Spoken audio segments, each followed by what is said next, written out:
Our podcast is live.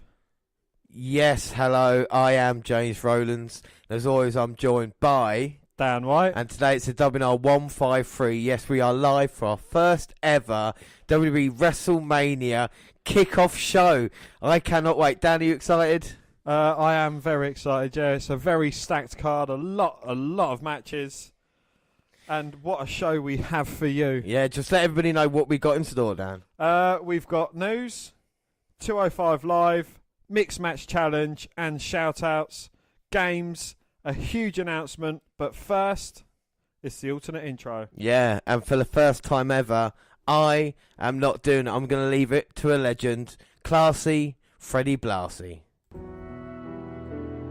Time, no beginning, no end. An infinite procession that humbles our mortality. But there are moments in life that transcend our fate.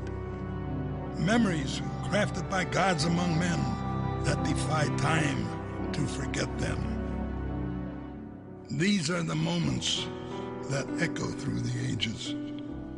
Always heard, never to grow old. Born of will, christened with blood. They are testament to the strong, the mighty, the eminent. Deities who defy their own mortality to forge an indelible imprint in the annals of time. Like the mythic gods of ancient Greece, they may thrill us, inspire us, at times make us angry, but they will never let us forget them. Tonight is their night, their battle, their moment of ultimate sacrifice. For this is their theater, their altar, their chance for divinity. Welcome to WrestleMania, the showcase of the immortals. Well, yes, that was Freddie Blassie. Yeah, I couldn't do it better myself, but we have huge news. We're going to have a huge announcement, and it's bigger than ever. And that news is we have a third member. Yes, Matt Amos, a close friend of mine, will be joining the podcast, but you won't hear his voice in the show, but you will hear his songs, because I'm proud, and well, Dan, you are as well, to announce that we have a brand new intro and theme song for the show. Dan, are you happy? Well, should we listen to it first? So let's play the new intro that we have just created now. My name is James Rowlands. In 2015, I teamed up with my friend Dan White to create the WNR podcast. Since then, we have been giving you everything that's happened on the WWE Network. Now, in 2018, not only are we live for the Big Four events and every NXT takeover, but we celebrate 20 years since the birth of the Attitude Era. Plus, every month we'll bring you 205 Live, collections, new content, W pay-per-views and latest news on the WWE Network. Until we have watched everything, we are with you, and we are the WNR.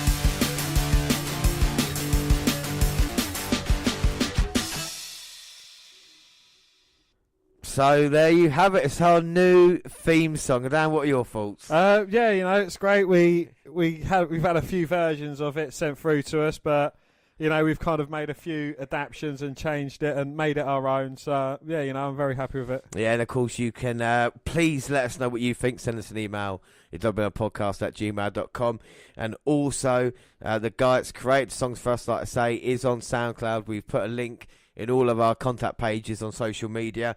If you want to search for him on SoundCloud, it is Diddley. So just search Diddley. It's the guy that's going to do all our songs. But like I say, we're behind all the music on the WNR podcast. So it's a huge announcement about. So there you go. That's how we're going to start the show. And we're going to do a bit of news, but first off, TakeOver. We cannot not talk about TakeOver. First, we'd like to thank everybody that joined us last night at 11 p.m. for our TakeOver pre-show. Over 12,000 people were there listening to us last night. We hope there's, the same or even maybe more tonight for our first ever WrestleMania. But Dan, what did you think of NXT TakeOver last night? I thought it was absolutely brilliant. Some of the results that came up I wasn't too happy with, but yeah, the matches were great. The Tommaso Ciampa versus Johnny Gargano match was absolutely perfect. I told a brilliant story. The ladder match, and of course my man Ali B. Yes, yeah, no. What a takeover it was. We should say that we're going to get. We are on Twitter tonight. WNR #WNRLive, and already our number one fan Mark Tardis has been on and says sounds awesome. It's a tad Doctor Who-esque, but and this is what we're trying to do now. The old theme song was very gaming. This one's going to be more like a in-your-face type of thing. But we're going to move on now to live news. And Roman Reigns is nearing a sacred WrestleMania record. Well, for fans who think WWE has been heavy-handed with their Roman Reigns enema, we have a stat for you. If WrestleMania events are WWE's version of Super Bowl rings, then Hulk Hogan had an uninterrupted dynasty from 1989 to 1993. The 4 consecutive years of closing WWE's showcase for the Immortals was only threatened by John Cena's 3-year streak from 2011 to 2013. But if Roman Reigns goes on last at WrestleMania 34, Hogan will have to share his throne. Well, Reigns is currently riding his own 3-year WrestleMania hot streak, and all signs point to his tussle with Brock Lesnar closing the April 8th New Orleans mega show. With 3 weeks left to go, WWE has already committed themselves to making Reigns and Lesnar feel like the main event. With Lesnar's insubordination, Vince McMahon making an appearance to suspend Reigns, and the fact of all, this is for the company's most sacred championship, WWE needs little justification to have Lesnar versus Reigns be our final image for WrestleMania 34. However, they do have a little competition, you see. While the match has yet to be made, John Cena versus The Undertaker appears imminent. Given their immense gravitational pull as WWE superstars, this pair of icons could easily headline the show. And still, WWE has another option. Take this with all the cynicism you need, but there are rumours churning that the WWE may choose to have the mixed match tag match between Ronda Rousey and Kurt Angle versus Stephanie McMahon and Triple H. But WrestleMania 34's final chapter, it may seem dismissible, but WWE is clearly restructuring their entire women's division around Rousey. Well, as a former Olympian and UFC champion, Rousey legitimises WWE in the same way Kurt Angle and Brock Lesnar once did. Given her resume and visible commitment to WWE, it's not hard to imagine her becoming the Hulk Hogan, the Roman Reigns of the women's division. Main event in her first WrestleMania would certainly put her on that trajectory. So, who will close the show? Well, WWE is keenly aware of Roman Reigns' battle of perception. If he were to be the main event, his 4th consecutive Mania, this could really irritate chunks of WWE's fan base. While the he's being shoved down our throats is a tired criticism, him monopolising WWE's most hallowed real estate like this makes for an easy example of WWE loving Roman Reigns a little too much. However, do we really want to see a 50-plus-year-old Undertaker main event 2 consecutive WrestleManias? Personally, I do not, but I wholly understand the folks who'd rather eat a live rodent before seeing Roman Reigns main event yet another And then we go on to more news, and it's a DUI, and it's not Jeff Hardy. No. Former WWE Divas champion Jillian Hall pleaded not guilty in Orange County, Florida court on Monday for a DUI case dating back to April the 10th, 2015. Hall's blood alcohol level was greater than 0.20. Well, after multiple failed attempts to pass a pre-trial diversion program that would have wiped the charge from a record, Hall was allowed to plead no contest to a reduced charge of reckless driving due to and receive probation of up to 6 months. Hall had some of the DUI fine that she had previously paid refunded to her since that charge has now been changed and new fine/cost of $461.25 were imposed. Hall was given credit for what she'd been completed in the PT program and was given the choice of completing an additional 46 hours community service or paying another $460 in fines. Obviously, Hall chose to pay the additional $460, thus ending her imposed probation. Hall, who worked on the WWE main roster, from 2005 to 2010 has been ordered to attend 2 county-approved DUI school sessions in the next 3 months, and was given 12 months to pay any additional costs or fines. Monday's hearing created. If she does all that, her case will be closed, but the reckless driving charge will remain on her record. Hall was also given permission to travel for work, as so announced appearances at WrestleCon and the Shenanigans Party in New Orleans. Sounds like she's been up to her own shenanigans, Dan. Indeed, yes. Next bit of news, Rusev reportedly unhappy, recently asked WWE for a release. Well, despite looking, sounding and selling merchandise like a top WWE star, Rusev has struggled to get meaningful reps in front of WWE cameras. The disconnect between promotion and the opportunity reportedly led to the Bulgarian Brute asking for his release. Well, according to a report, a source within WWE that Rusev in fact requests to part with his WWE contract. However, WWE countered by putting him in a US Championship match at WrestleMania 34 alongside Randy Orton, the glorious Bobby Roode. We've actually got a button for that today, Dan. Glorious! Bobby Roode and Jinder Mahal. The specifics are still hazy, but this report fits a certain narrative. Just days ago, WWE added Rusev to the US Championship match. Before then, Rusev and his spouting popularity looked to be destined for the ever-arbitrary Andre the Giant Battle Royal. Well, considering Rusev's contribution specifically, that is a really difficult word to say on a live show, his hashtag Rusev Day creation, that is a top-selling shirt on WWE.com, being relegated to a pre-show Battle Royal was an insult. It makes perfect sense of Rusev to have been salty about his usage. The same goes for WWE sticking him in a title match to assuage his frustrations. Now the question begs, will he win? Well, before we start handicapping Rusev's WrestleMania odds, it's worth pointing out that Rusev allegedly asked for his relief in 2017 as well. However, that report was quickly labelled as fake news as it drew the ire of both Rusev and his wife Lana. However, this story seems to fit. Given the success of hashtag Rusev Day, the 2-time US champion possessed the leverage necessary to force WWE into throwing him a bone. Now, a proven veteran of WWE, Rusev would instantly garner from other promotions with a chance of becoming a bona fide star.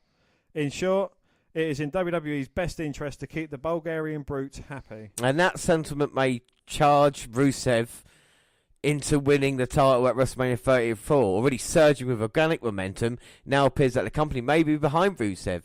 If anyone other than Randy Orton leaves New Orleans as the US champion, it of course will be Bobby Roode. And if Bobby Roode can't get the job done, then it will be Rusev. Take a break with the news and let's watch the WWE Mixed Match Challenge final. This is the final of the Mixed Match Challenge. We're watching it live on the WNR's WrestleMania live kickoff. We cannot wait for this. This is April 3rd, 2018 it was on. And the final is Miz and Oscar, my choice in the Mixed Match Challenge, going up against Charlotte Flair and Bobby Roode. James, the choice that he should have had. Yeah, but it's a glorious Bobby Roode. You didn't say that right. And yeah, there may be the choice. But it's like Batman, isn't it? Sometimes it's not the team that they want, it's a team that they need. And Oscar and the Miz have been probably the best team in the Mixed Match Challenge right here. Well, when you say Oscar and the Miz, don't you mean Oscar? What am I? Just because... Because of her streak. It's hardly going to get ended on Facebook Live, is it? Well, there were. Rumour has it, Dan. Rumour has it. Don't sound too excited. That Charlotte and Roode were favourites to beat Miz and Oscar on this one, just to drum up interest on Facebook Live, like you say, and then maybe they can call it off as like a something that happened on tag team as opposed to singles competition. So she might be defeated there, but one-on-one. But we're going to find out. I mean, who would you back in? This is quite an easy question, really, isn't it? It'd be Oscar. Yeah. I wouldn't back the Miz. I wouldn't back Bobby Roode. I wouldn't back Charlotte. I'd back Oscar. Yeah, fair enough. She could beat Bobby Roode on her own. And we see Michael Cole, Corey Graves, and Beth Phoenix on commentary, and of course, Beth Phoenix will be commentating at WrestleMania. So what have you thought? They must have liked her at the Mixed Match Challenge enough to... well, she's better than Stephanie. She is better than Stephanie on commentary, to be fair to her. What have you thought of the Mixed Match Challenge as we're in week 12 now? It's been a bit hit and miss, really. I think, it's had some comedic moments, so to speak. You know, the Alexa Bliss, Braun Strowman storyline they've got going on, the Finn Balor, you know, and like the backstage segments, Carmella and Big E, Nia Jax not liking Apollo Crews. You know, it's been, you know, comedic, but it's nothing more than comic relief, I suppose. But I think that's needed sometimes in WWE, and I think another series of this, I think I would be happy to see, whether it be on Facebook Live or whether it be as a part of Raw and a SmackDown event, you know, down the line or whatever it is, even if it was like a special one-off event. I think it'd be interesting. I think the teams, there's a lot more they could do with the teams as well, couldn't you? You know, have maybe a couple of teams, like I say, a bit hit and miss, making them more, have the teams a bit more chemistry, because we had people like Bayley and GP. We had people like Bayley and GPD, and Bayley could maybe go with someone else. I think the Balor and Banks team worked, but maybe, you know, with Lynch involved. But Dan, I get one a month, and this is my one, and it is the Mixed Match Challenge final. So there we go. I think the best team, as in chemistry-wise and look-wise, Charlotte and Rude coming out in matching robes. I mean, Bobby Roode is fantastic. And I mean, you think about the winning streak Bobby Roode has been on since the start of the year, getting through to the final of the Mixed Match Challenge, beating everybody for the United States, Open Challenge that he had. The Roode is on fire at the moment in WWE. Well, you know, you say they're matching, they got matching robes, they had matching titles at the start of this Mixed Match Challenge, but what happened, James? What happened to his title? Exactly. One match where the referee counted fast and the other opponent got lucky. That one match. Apart from that, Roode has been unstoppable. Do you know why, Dan? Because alongside Charlotte and him himself, he knows he's glorious. And he is. Bobby Roode is out here. Oh my God. And it's nice to see Charlotte back. Of course, she missed last week's Mixed Match Challenge because of a dental issue. The Miz has picked up a couple of victories in this tournament. You got to say he's carrying his own weight. Miz is champion. Oscar will be champion, surely. Don't call me Shirley. Well, you've got Oscar that's guaranteed to be a champion. The Miz is a champion. He might not be after this. You've got Charlotte, who's a champion, and Bobby Roode, who's never going to hold a championship again. Yeah, but enough about your just pure bile. We're going to see tonight Charlotte and Oscar going face to face, and of course this is just a preview of what we're going to see tonight at WrestleMania, probably the most anticipated women's title match in WWE history. Of course we're going to go build up even more when we run through the card, but this is going to see what kind of chemistry they got, if they work well together in the ring, and really, you know, at WrestleMania we'll know more. Of course with the Miz, he's going to be busy at WrestleMania because, like you said, he is Intercontinental Champion, defended against Finn Balor and Rollins. And really, Dan, you can toss a coin between the two of them. And then Bobby Roode will become two-time United States Champion as well at WrestleMania, defeating the useless Randy Orton, Rusev, and of course Jinder Mahal. So a lot to look forward to here, and it all starts now. Whatever team wins this, I'm happy. You see, I'm happy whatever team wins this. Of course, both teams are fighting for $100,000 for their local charities. We, of course, covered this news on the WNR1, the Miz and Maurice, of course, having a baby. And it was a lovely news story. And, you know, you weren't a huge fan of it, Dan, but just think the Miz can take the Intercontinental title home and the Mixed Match Challenge final trophy to his newborn child. What a lovely story. Wow, yeah, he potentially could, or Bobby Roode could get, you know, a trophy for his very empty WWE cabinet. You know, Orton's got Grand Slam, bank briefcase. You know, he's got pretty much everything in there. Bobby Roode, his US title sitting there lonely. And the NXT title. Oh, yeah. Oh. Yeah, but you don't count other companies' championships, do you, though? So, that unless it was Randy Orton who went away and then became really successful in other companies, won lots of championships. But, again... Well, I did say Bobby Roode's WWE Championship case is empty. And, so you've already started. He's got two titles in it. Look, we got through TakeOver all right, apart from, of course, what happened at the end. And now you're starting this now, aren't you? You know, we're trying to do the live show. Not the TNA, we're it's not the TNA review podcast. I'm not going to argue with you, Dan. I'm not going to... Well, I will argue with you. It's not a TNA, but like WCW is now counted as part of WWE's because it's been taken over by WWE. Well, TNA eventually, the rights will be owned by WWE down the line. And then people will count Until that point, it doesn't count. Well, okay, let's just concentrate on the final here because it is the it is the United States champion for the Intercontinental champion, The Miz. Former US champion. For me, he's still United States champion. He got screwed out the title at Fastlane. Again, let's not bring it up. Let's just enjoy this, you know. We all know what happened at Fastlane. Go back and listen to it. WNR147. And look at Rude wooing in the face of Miz. Well, everyone's going off with their catchphrase and Oscar just starts shouting. And look at that knife edge chop. Ric Flair couldn't do it better himself as he sends the Miz reeling. I like both of these men. Like, oh, Charlotte chops Miz. Glorious DDT. Oh, my God. Oh, wow. The Miz just escapes out. Will he tag in Oscar? I think he's got no choice now, has he, you know? That was over before it even started. So we're finally going to see it then. Oscar gets tagged in. Here comes Charlotte. Just starts wooing. And Oscar, she's not scared by that. She's gone through crazy people. She's gone through giants in the women's division. She's not going to be worried about Flair. Through beautiful people as She well. has, exactly. She's been through everybody. She's not going to be intimidated by Charlotte. Nice collar and elbow type. Nice and deep that was. Both women sticking in it. Easy. What? Easy. I'm just It's saying. Early. It's still early. And Oscar Charlotte here. I mean, we've got so much more to come. Of course, we're going to be looking at 205 Live. We're talking about the whole event. You know, it's arguably going to be the greatest WrestleMania of all time. It has the potential. On paper, you look at it, you think, yeah, it's going to be a great one. But we shall see. But it's just a level of excitement. Well, you've said multiple times this is probably the first time you're looking forward to the WWE pay-per-view over the NXT pay-per-view. You know, it's got to be something glorious. Yeah, I know. So we will see what happens. Rude's going to roll up Miz. He tagged. Why would the Miz tag himself back in? Oscar seemed alright there. He nearly got caught up by Rude, and again with a backslide. Oh, and Oscar's standing in the background. She don't care about Miz. She's just worried about her streak. Yeah, and I think she should be. You know, like you said, Oscar can carry herself. Rude shows his power. They're knocking Miz down with a shoulder block. Now Rude just going to work over Miz's arm. Lovely exchange between these two guys. That's nice, isn't it? Yeah. Yeah, well, Miz dumping Rude to the outside. Rude grabbing the Miz. Miz sliding between Rude's legs, just sending him back first onto the hardest part of the apron and then to the wafer thin mats below.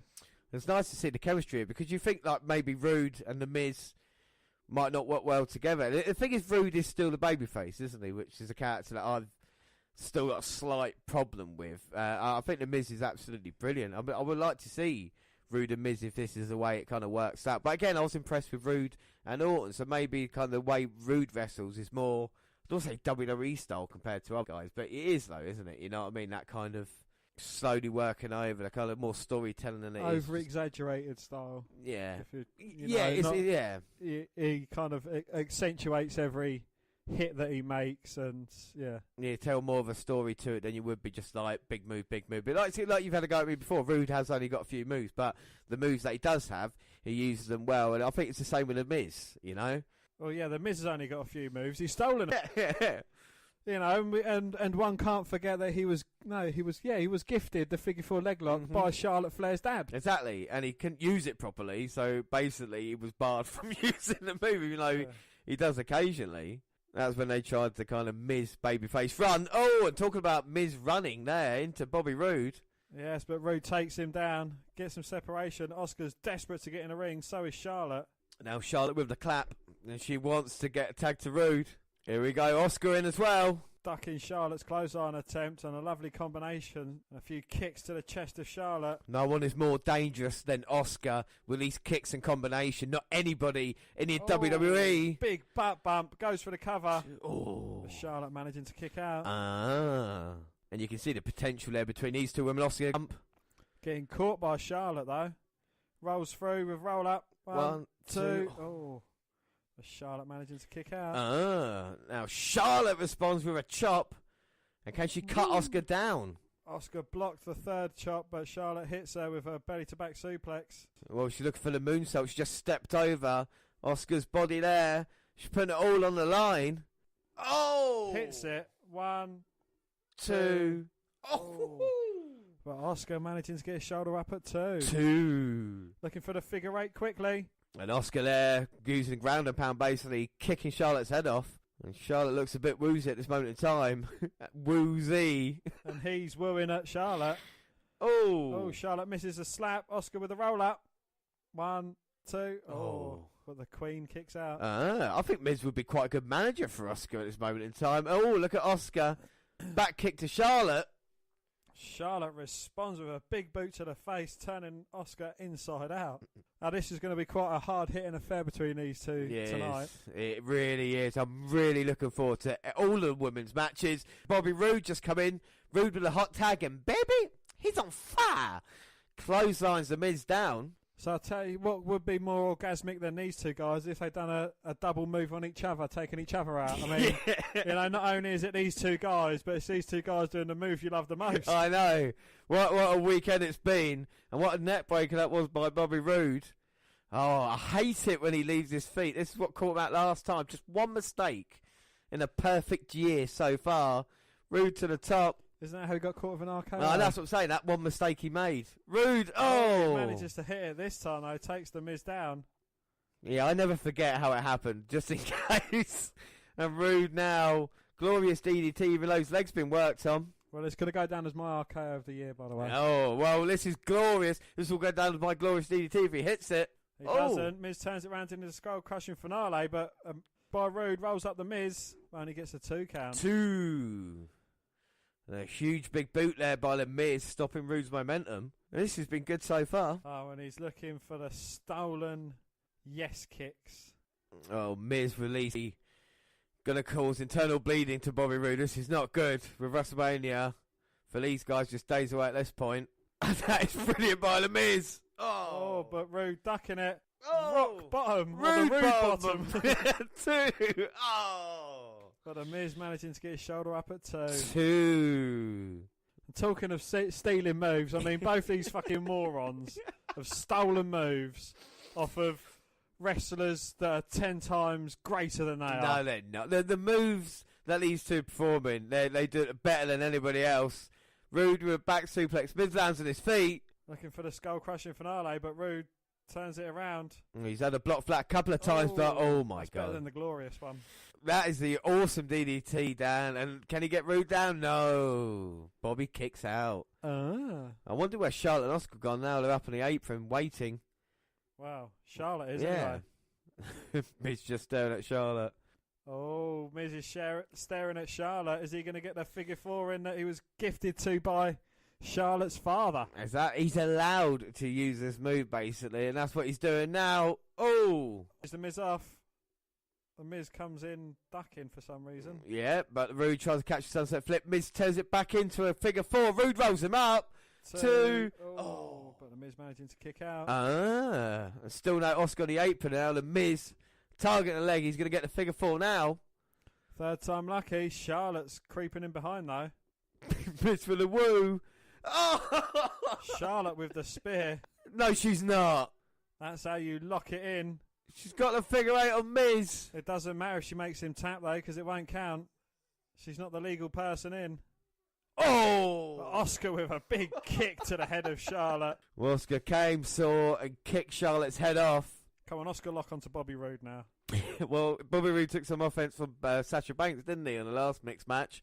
But now he's got Miz. Oh! The 5th best spine buster in the business. The best spine buster in the world. Oh! But the Miz managing to kick out.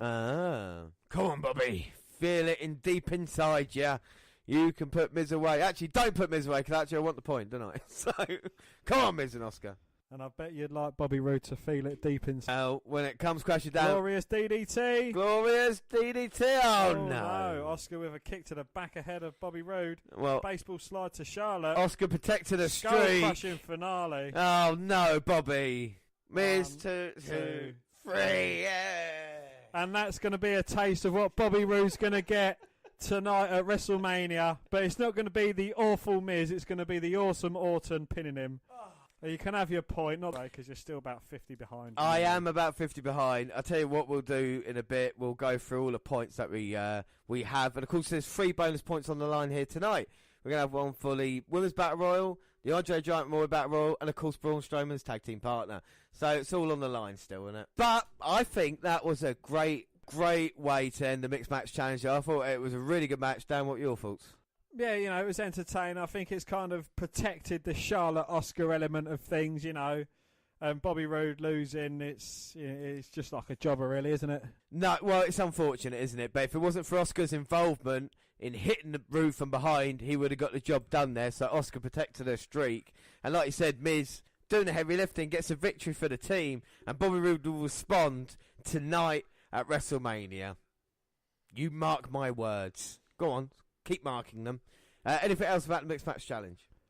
No, it's been a bit of comic relief. It is all for a good cause. I'll give it that. 100,000 for a dog's charity in the name of the Miz and Oscar. So that there is some good coming out of this. It's been an interesting event, to say the least. What a babyface promo by the Miz. When my hand goes up, your mouth goes shut. They are awesome, Dan. The team wins, both predicting victory at WrestleMania, and nice babyface promo by Miz there. Nice way to end things. Yeah, lovely way to end the Mixed Match Challenge, and all that's happening on WWE Kickoff at the moment is constant promos. We already gave you the Mixed Match Challenge final and the new intro, and now it's games time, Dan. It's a favourite part of the podcast. Now we're going to have a game each, and then I've got something very special lined up. But first off, let's play my game, and it's called Dead or Alive. So, basically, it's best 2 out of 3. I'm going to give you 2 wrestlers' names, and basically you just have to tell me which one's dead and which one's alive. Are you ready? I am ready for it. Bring it on. All right, so round 1. Savio Vega versus Dr. Death Steve Williams. Savio Vega's alive. Dr. Death Steve Williams is Dr. Dead. Well, Savio Vega 53, Dr. Death Steve Williams 49.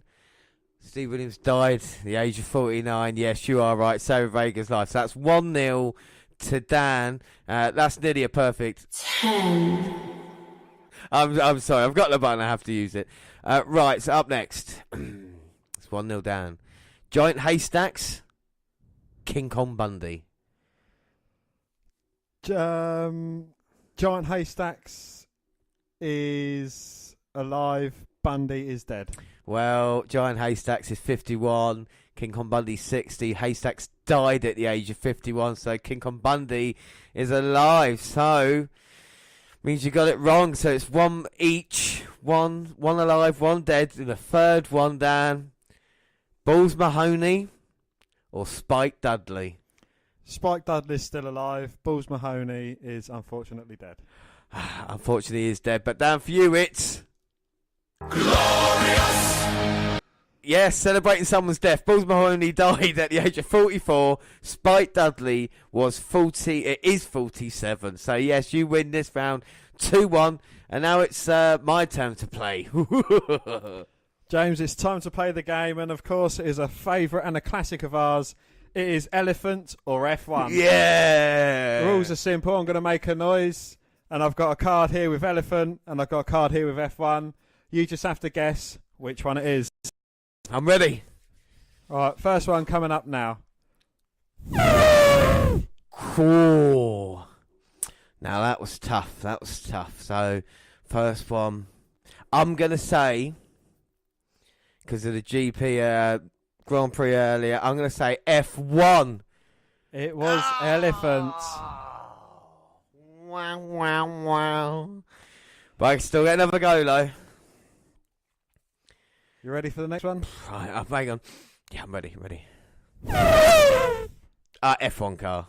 That was indeed an F1 car. Yes. And that was unfortunately Lewis Hamilton's car finishing third in the Bahrain Grand Prix today. Oh, my God. All right, can you get 2 out of 3 like I did, or will you go home a loser?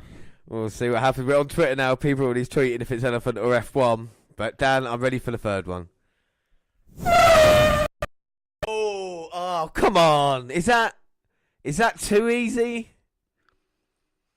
I'm gonna say Elephant. That was Elephant, yes, and I shouldn't have stuck my trunk out with that one. No, I saw your big trunk, and for me that's glorious. Yes. So that is 1 game each. But Dan, I've got something very special for you right now. Now this is a brand. I'm getting excited. Sorry, this is a brand new game right now on the WrestleMania first ever live pre-show that WNR Podcast is doing. Can Dan not swear or shout during next news story. Now, again, I'll give you 2 out of 3. So, you've got to be very careful. The headline to start the news story: Maria Kanellis and Mike Bennett welcome baby daughter to the world. Oh, for fuck's sake. No, wait, no. That's one, alright? You've got another one until the end here. A new wrestling baby is upon us. Maria Kanellis and Mike Bennett just had their first child. The W couple saw daughter Frederica Moon enter the world Wednesday morning. What a ridiculous fucking name that is. Oh, no, you're out here, all right? You're out. Just let me get through the news now, right? You've lost this game. W.com broke the news with the following statement. You should, because SmackDown superstars Maria and Mike just welcomed their first child, like we said. She weighed 6 pounds, and mum and baby are both doing great. Join WWE and welcome this new addition and myself to the Kanellis family. Well, I, for one, won't be fucking welcoming any stupid fucking baby with a stupid fucking name. Well, I never understood your problem with Mike and Maria Kanellis. What was your problem with them? I just thought they was idiots with their stupid love gimmick. Well, I thought it was brilliant because they returned in the summer 2017 after Freudian slip, with Impact Wrestling. Art imitated life. They were kept together as an on-screen couple that brought their over-the-top public displays of affection to SmackDown audiences. However, in a few months of the return, Maria announced her pregnancy. So they've had the little baby. Dan, you failed miserably with that game there. So unfortunately, no one is a winner now. Not only have you let me down, you've let yourself down, you've let the whole podcast down. Anything else you want to say about that? Stupid fucking idiots. Right, okay, right, move on to the next news story. WrestleMania 34 segment of The Rock and Elias has been scrapped. The Rock reportedly won't take part in WrestleMania 34 at the Mercedes Superdome in New Orleans tonight, after discussions about a potential musical segment with new Hall of Fame inductee Jeff Jarrett and current superstar Elias were scrapped. Yeah, this is the thing that they're saying basically is that the WWE moved away from the idea that it was unable to receive a firm commitment from the wrestler turned movie star. Like we said, he's been one of the big stars in the business, and he's always shown up at WrestleManias, hasn't he? But unfortunately, he's not going to make it. So what we're going to do now, seeing as on the live kickoff, the Andre Giant More About Rules just started, we are going to give you basically a Raw and SmackDown talk that we recorded a little bit earlier today. That would be fair, Dan, wouldn't it? Yes, okay. Definitely. So let's get on to that. So now, Dan, it's time for your Raw review. And we start off and we have like it's kind of like a face-to-face with the challengers. Well, not the challengers, but with the two teams going up in the intergender match at WrestleMania. And that is Ronda Rousey and Kurt Angle, Stephanie McMahon and Triple H. Yeah, and it wasn't too bad, was it? You know, Jonathan Coachman was hosting it, the Q&A, and it was really when the photo op where it all went down. So what happened? Triple H and Kurt Angle both shook hands. Stephanie McMahon offered her hand to Ronda Rousey. Ronda Rousey was a bit apprehensive of taking the shake because you know what Stephanie McMahon's like. Them two went nose to nose. Kurt Angle tried splitting them up, got hit over the head with a microphone. That then turned Ronda Rousey's attentions to Triple H. It looked like she was going to do something very painful, but then Stephanie McMahon came in and dropped Ronda Rousey through a table. Yeah, and I've got a massive rolling rant for this later on when we run through the cards about this Ronda Rousey, Kurt Angle versus Triple H and Stephanie match. But the segment wasn't bad for what it was, I suppose. And then the match after that? The match after that was Deville versus Bayley. No, I was just going to say, it's just kind of basic match when it's set up. Each match kind of on Raw was like, this is what's going to happen at WrestleMania. So we've had the Rousey segment, and now it's the Women's Battle Royal with Bayley and then Banks coming down after this match. Or even, you know, was it after or during this? Yeah, well, Banks came down after the match because Bayley was getting beaten down by Mandy Rose and Sonya Deville. And then, like, Banks kind of cleared the ring, demanded that Bayley lifted her hand. Bayley said, look, I'm not going to lift your hand. I had this. And then, like, you know, that got Banks to grab Bayley around the face. And then, yeah, these two women went at it. Yes, they did. And we'll see which way it goes. We'll see which way that goes tonight at WrestleMania. It'll be really interesting to see. We've been dying to see the Banks-Bayley feud for a long, long time. And then after that, well, for me, it was a fantastic match, this next encounter between these two men. Yes, that was Balor versus Rollins with The Miz on commentary. We know these three guys are going to go toe to toe to toe at WrestleMania in a triple threat match for the Intercontinental Championship. And I do thoroughly enjoy watching Balor and Rollins. Both men are strong workers in the ring.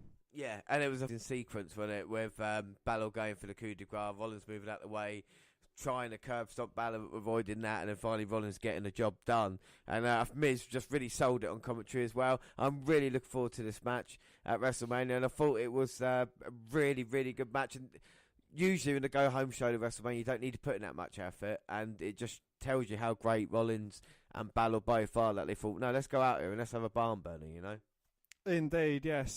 It'd be a great WrestleMania match, even without The Miz in it. No disrespect to The Miz, but these two guys could possibly steal the show if it was just one-on-one. Yeah. With The Miz thrown into it, it kind of brings in his dastardly tactics and, a different surprise element to the match.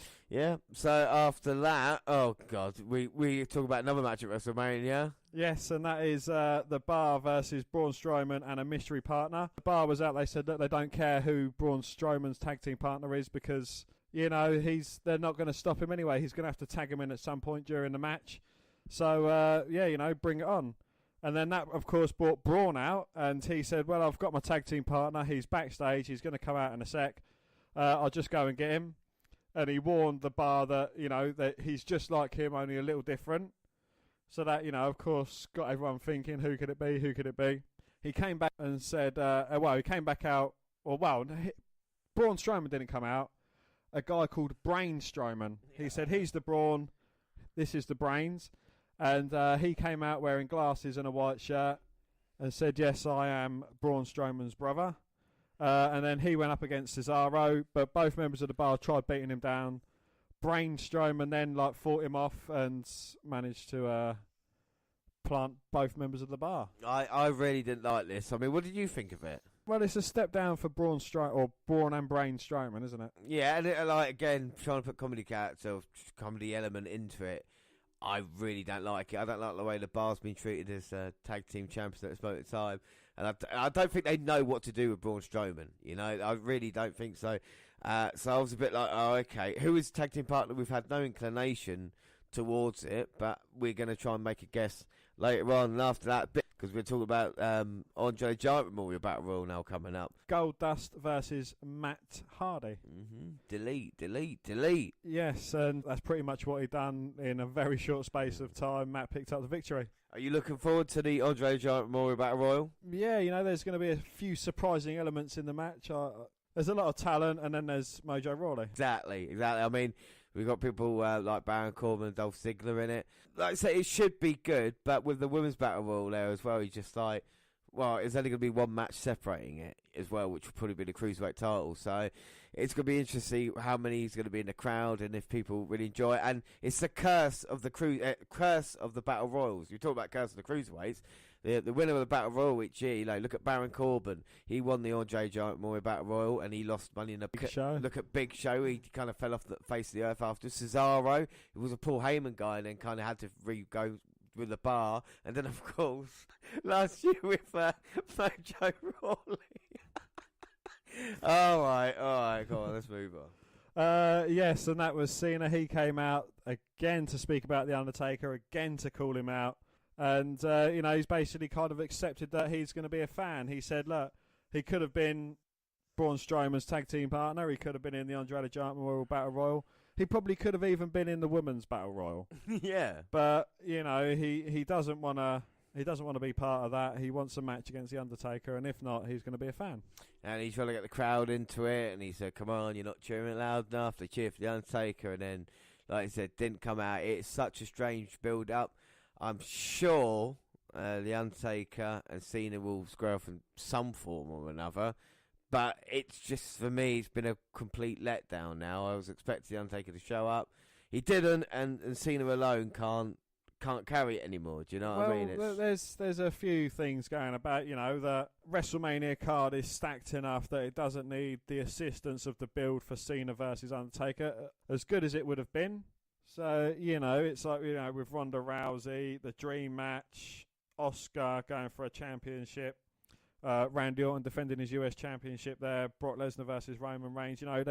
It's such a stacked card with so much talent on it. It doesn't need that build anyway. Yeah, I think it's getting lost in the shuffle a little bit then. If it was not needed, then maybe they didn't have to have the match. Maybe it won't even be a match. Maybe it'll just be a confrontation and a tombstone sent up for next year, So it'd be interesting to see what they do with that. But again, I'm not sold until we actually see it. Someone I'm sold on, GPD, I thought they were going to do something with him on Raw. It looked like they were trying to build him up.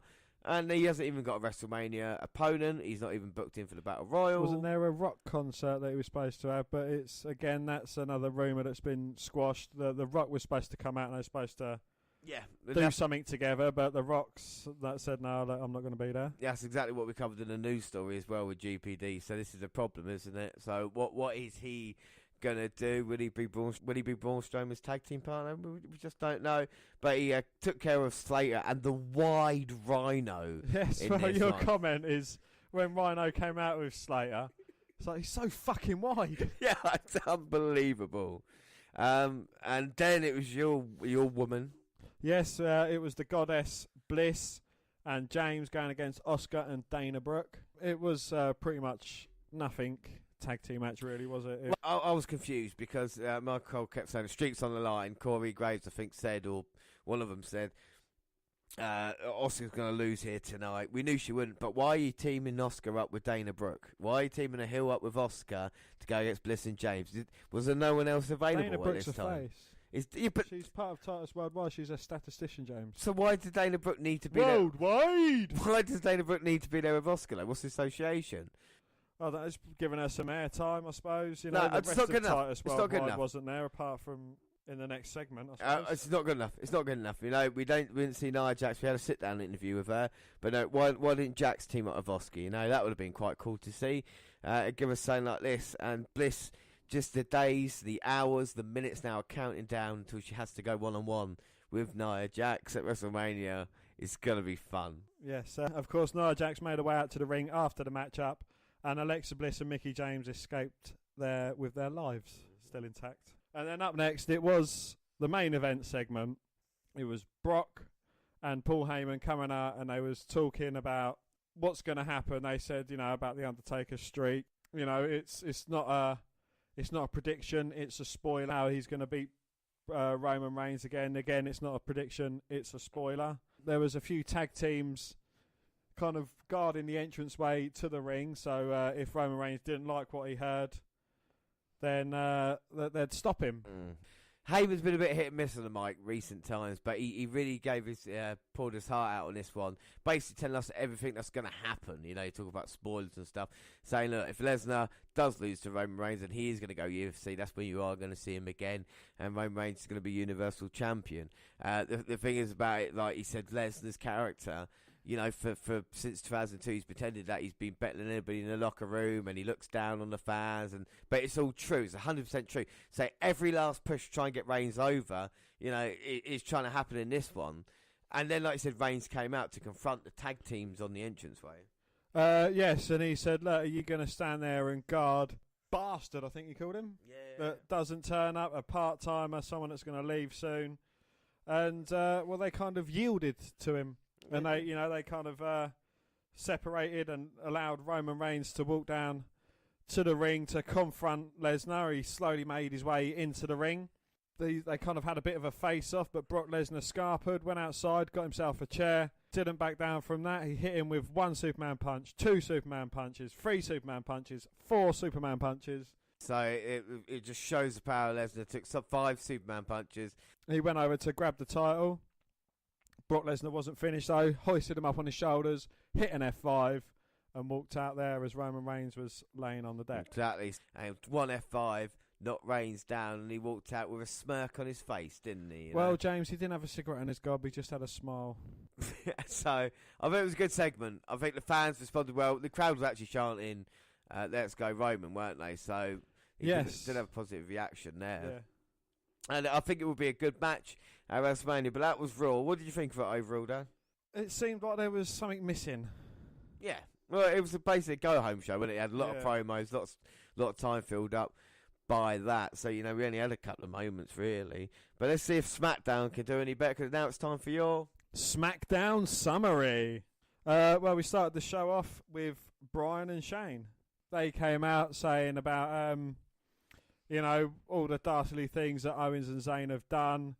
They was a bit pissed off with what had happened, what they've done between like hitting Shane, beating up Daniel, and then even as far back as headbutting Vince McMahon. Shane McMahon said he got over diverculitis, I think. Yeah, that was the illness that he had, yeah.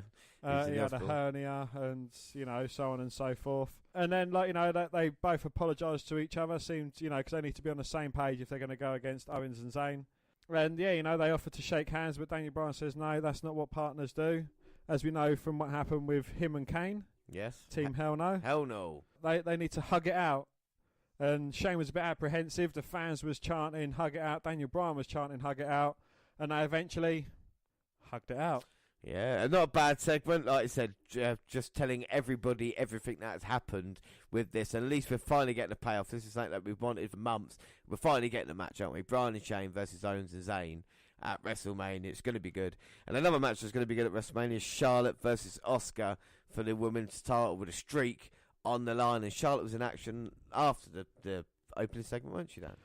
Yeah, she went up against Natalya in a match that we haven't seen a million times already before. But it was a pretty standard match, and during some point in the match, Carmella came out to attempt to cash in her briefcase. As she passed it to the referee, Charlotte kicked it out of the ring, and she took Carmella out. That allowed Natty to go for a roll-up attempt, but Charlotte rolled through, got the figure eight locked in for the victory. Yeah, but that wasn't it, was it? Because that was not it, no. Because then the Empress of Tomorrow arrived today, on SmackDown Live, to confront Charlotte. Yeah, so she said, at WrestleMania, I'm going to defeat you for your title, and nobody's ready for. And Charlotte snatched the mic out of her mouth and said, I'm ready for you. And that kind of left Asuka a bit fuming. Mm-hmm. There's certain things that you don't do. You don't piss in the wind. You don't tug on Superman's cape. And you don't snatch a microphone from Asuka. Yeah. And then the glorious Bobby Roode came out after that. I was just happy. The glorious Bobby Roode came out next to sit on commentary for the next match between Rusev Jinder and the modern day Maharaja Jinder Mahal. Yeah, what do you think of the match? Yeah, these guys have got a bit of chemistry.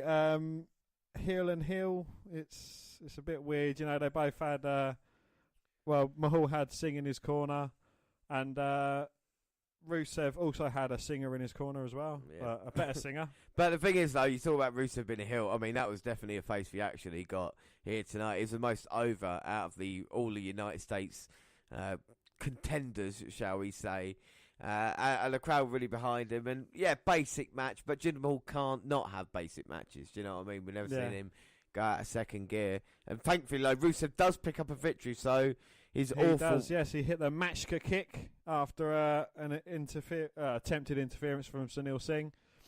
Got the victory. And I hadn't seen... We watched it earlier on, and I counted down 3, 2, 1.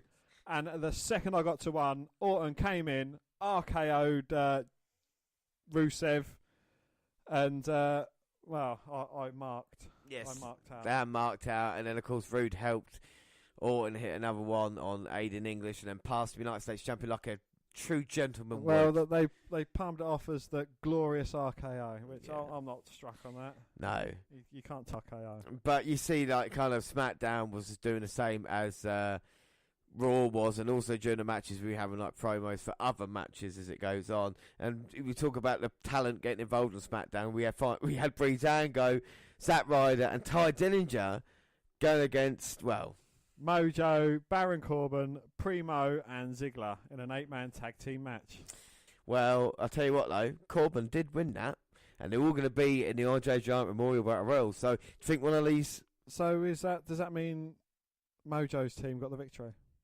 Yes, it does. But do you think any of these men can win the Battle Royal this Sunday or tonight?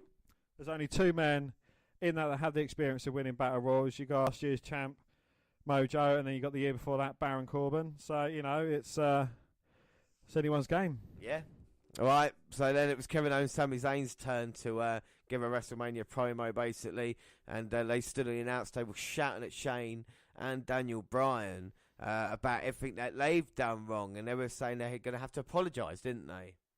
Yes, and, I commented during this bit that Sami Zayn makes an awful heel. Yeah, he tries too hard sometimes, but they did apologise to the families, or the wives, of Shane and Bryan, said we're not going to give you your husbands back the same way as you remember them, which was pretty cool. Owens, again, nice little thing he did, or has done, KO Mania 3, and he's got a picture of Kevin Owens versus Kevin Owens, which again, is brilliant, he's keeping Kevin it alive. Owens thing. Exactly, he was KO Mania 2, so he's keeping it going. I'm looking forward to this match that we talked about. And then the main event, Dan. And the main event, yes, it is Styles and Nakamura going against American Alpha Mark II, which is Gable and Benjamin. Team Ben Gable. And the match so far, it's been quite a competitive affair. I mean, Ben Gable have been targeting Nakamura, but he finally got the hot tag into AJ, didn't he? But, it was the end of it that really caught my eye. I mean, AJ Styles, he went into his corner next to Nakamura, looked him square in the eye, pulls his sleeve up, and says that basically this leapt in, phenomenal forearm to Gable. 1, 2, 3, whilst looking at him. And you said this is your favourite bit of all the build-up towards WrestleMania, yeah? Well, it also combines with what happened last week as well. What happened last week? Well, last week it was a match, Nakamura going against Benjamin, I think. Yeah. And he looked to hit a Kinshasa after the match had finished. He looked to hit a Kinshasa on but he just pulled the brakes on and just tapped him on the head. And then, left it at that. And, a similar thing happened. Benjamin will get in and attempt to beat up Nakamura. Nakamura fights him off. AJ Styles is perched outside the ring, ready to hit a phenomenal forearm on Nakamura. But again, pulls up short, just taps Nakamura on the head, smiles, and then walks away. Well, so that is it now. That's all the build-up towards WrestleMania. That was Dan's Raw review and SmackDown summary. So we're now back live, and we've just seen the Andre the Giant Memorial Battle Royal won by broken Matt Hardy. Dan, what do you think of the match? It was an interesting finish to it. We was down to our last 3, and the lights go out. Bray Wyatt shows up, eliminates Mojo Rawley. Yeah! Gets hit with the end of days. Matt Hardy eliminates him, and then Bray and Matt embrace in the ring. So, basically with Bray Wyatt, if you can't beat him, join him. Yeah, and we have done predictions in a sealed envelope, and we'll open them up when we start our WrestleMania. Or we might open them up before the end of our live show here and know what we've gone for in the first 3 matches. But I thought it was a bit of a clusterfuck, Dan. What did you think? They kept deleting. Sorry, I've got Matt Hardy on the brain now. They kept cutting to cutting the camera, going to John Cena in the crowd. Wonder how many shots of him we're gonna get. And missing eliminations. But it was over before it done any trouble. Really, it's amazing the difference 4 years makes. Really, when you think of WrestleMania 30, it's Bray Wyatt versus John Cena. And look, I know John Cena's still a star, but just bear with me here. And now 4 years later, John Cena's not even got a match. He's in the crowd, and Bray Wyatt's in the Andre the Giant Memorial Battle Royal. What a shame! All the other positive things happening at WrestleMania. That is pretty bad. But we move on, and we're going to carry on with news because we cut short the Rock thing. But next bit of news, WWE Hall of Famer Luscious Johnny Valiant dies at 71 after being hit by a truck. I didn't see that one coming. Neither did he, mate. Neither did he. Unfortunately, yes. Pittsburgh, WPXI in Pittsburgh reported the news, noting Valiant, whose real name is Thomas M. Sullivan, died at a hospital after he was transported there after being hit by a pickup truck. The WWE said it was saddened to learn about Valiant's death on its website. Ross Township Detective Brian Colehep said police spoke with the witnesses to the accident and determined the truck hit Valiant as he crossed the road in an area that was not a crosswalk. Well, the driver of the truck stayed here on the scene. The report said there was no indication that this was anything other than a terrible accident at this point, but we're still investigating. And according to WWE's website, Valiant turned heads as part of the premier tag team in the 1970s alongside his brother, Handsome Jimmy. They combined to win the World Tag Team Championship in 1974. Well, Johnny Valiant went into managing after his own wrestling career, where he managed Hulk Hogan in the AWA, among others. He managed the dream team of Greg Valentine and Brutus Beefcake, who won a World Tag Team Championship in '85 and was inducted to the WWE Hall of Fame 1996. Well, incredibly, Dan, we are already an hour into our kickoff show, so we've probably got about 45 minutes left because, you know, selfishly of us, we want to kind of watch WrestleMania as live. But let's do one of our favourite parts of the podcast, and it's shout-outs. So that people send email to us on Twitter or Google+, you know, Facebook as well. And Dan, let's start off with shout-outs. Go on. We got Ryan Erdley. And he said, Kalisto Murphy was sick, just watched it. Yes, and we are going to watch that sick match in a little bit on our 205 Live catch-up. That's the one thing we got left. Hopefully we're going to play it during the Cruiserweight title match. Yeah, fantastic match, though. And Broken Jarrett said, what a takeover. We talked about takeover last night. It basically had everything, didn't it, you know? It was brilliant, yeah. The storytelling was absolutely on par, and WrestleMania's got a lot to live up to if they're going to try and surpass what happened at TakeOver. The thing is that, you know, I know people might not watch NXT, even if they've got the network, they just watch, you know, the main shows. But look, it's just 2.5 hours of your time. Just sit down, watch it. You don't need to know the characters that will be explained to you. And just after that first ladder match, then you should be hooked for life, you know. But it was a great show. Lilith Steele, Oscar ruined mixed match challenge. Well, what do you think about that? I kind of agree with her. Because, you know, you kind of knew that they was going to win. Oscar's streak's hardly going to end on Facebook Live. Well, there were rumours going around that it might have ended. We talked about this earlier, you know. It could have been. Again, if they're booking her correctly, then it doesn't become a kind of obvious thing, does it? Or am I just being a little bit too Oscar-orientated, you know? I think you are just being slightly Oscar-orientated. Well, yeah. fair enough. Roscoe Durhart said, Happy Rusev Day, and Happy Rusev Day to you, Dan. Happy Rusev Day to you too, Dan. Yes, happy Rusev Day to everybody listening to the WNR podcast live. Of course, hashtag WNR Live. And they want, she says, to clash all at WrestleMania. Do you think Rusev can clash Randy Orton, Dan? He could crush Randy Orton, no. Do you think he could crush Bobby Roode, James? I don't think Rude will give him a chance, you know. I think the only one that's going to be there is Jinder Mahal, but we're going to run through the card in a little bit as well, give an in-depth full analogy and analysis to everything. Next shout out, Dan. James Avery, I don't want to see Taker at Mania.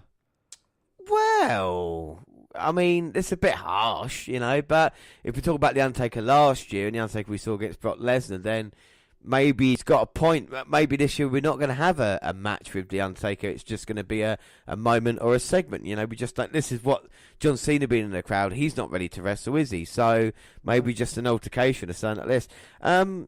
I don't know, Dan. What do you think? Are you happy that, or you know, are you happy Undertaker might be here? Again, I have to agree with James. Not this James next to me, but James Avery. I don't want to see Taker at Mania. You know, I think he's a bit past it. And, you know, it's kind of disrespectful having him wrestle when he can barely stand and walk. Yeah, well, this is the thing, isn't it? And this is what we talked about. We watched WrestleMania 30 and what happened. We know what happened last year. It remains to be seen, you know. We've reports going around that he is in good shape, but we'll see tonight, won't we, you know? Next shout out. Is it my go? It's your go, yes. Mark Whittington, Rousey will lose to Stephanie. Now, look. Whatever he is smoking, I want some. Yeah, it's good shit. Why? Why do you think he'll lose to Steph? Do you think Stephanie will do that? I've got a massive rant on later when we talk about that match. I'll leave it as that for the time being. Sean Stewart, think Oscar and Charlotte will steal the show? It's hard to argue that, isn't it, really, you know? I think there's going to be a lot of close falls in that, and it's probably going to be the closest we're going to be to Oscar's streak being broken. I think this is the biggest challenge to date. Yes, what do you think? You seriously, you know, even with Oscar's history in NXT, is this, like you said, the biggest threat to her undefeated streak? Yeah. Yeah. All right, no, that's fair enough, because we've had, Nikki Cross and NXT. Ember Moon came close, but yeah, tonight she has to face Charlotte for the women's title. And there could also potentially be a cash-in as well. Carmella has teased it quite a lot recently as well. Yeah. All right, so what we'll do, we'll come back to... Well, no, actually, let's do one more shout-out. We can see Drake Maverick out here, 205 Live manager. The Cruiserweight title is going to be on the line, and we've got a bit of 205 Live to catch up on. But first, let's do Richard O'Leary's one. Will The Rock take a Hogan be at Mania? I can answer this. We say The Rock, he might make an appearance, but it's not been confirmed yet, so I doubt he will be. Hulk Hogan, no, he's not going to sign in time to be there. And The Undertaker, well, I'll tell you something, if The Undertaker doesn't appear on this podcast, here he comes! Oh, look, but Undertaker's not here, but Paul Bearer is, Dan. Go on, film me some time. Oh, James! I thank you! You can't refuse me while we are live. And look, Nigel McGuinness is on the commentary team as well. Well, James, I have to say that I think Dan White is the best part of this podcast. Okay, well, Nigel, you're smoking the same thing that Mark Whittington is. Thank you very much. But yeah, Taker will definitely be here tonight. Rock won't be, Hogan won't, but maybe next year they could. So, it's all thing. And Wacky Dude said, well, what did Wacky Dude say, Dan? Wacky Dude says all titles will change hands. Yeah, so he's thinking every single title will change hands. And so I just got a bit put off by Mustafa Ali coming out here as a Power Ranger by the looks of things. He looks a bit like a Power Ranger or the blue Iron Man.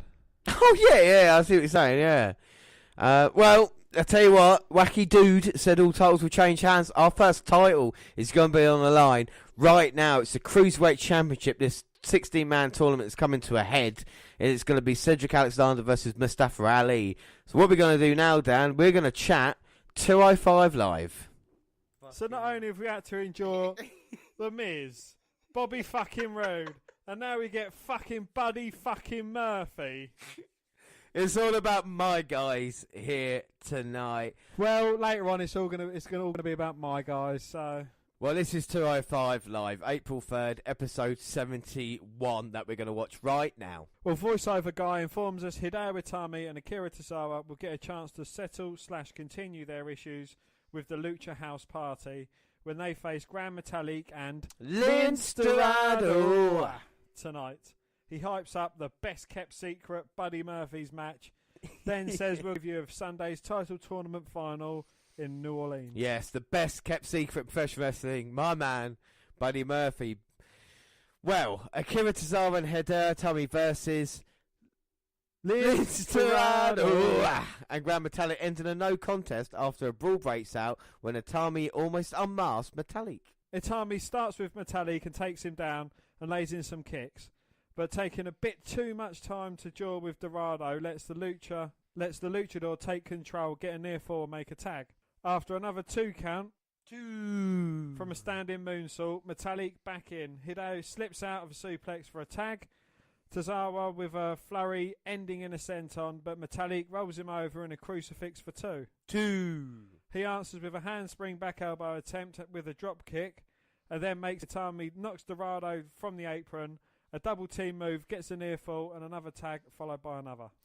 Well, Metalik eventually lands a drop kick after Hideo taunts for a bit too long once again. Dorado returns the favour, knocking Tozawa off the apron when he gets tagged in, then getting the better of some striking exchanges. He eventually sends Itami bouncing to the ground, a handspring cutter. Lince, then Akira, then Metalik dive. Back in the ring, there's some legal man leading to a weak cover from Dorado.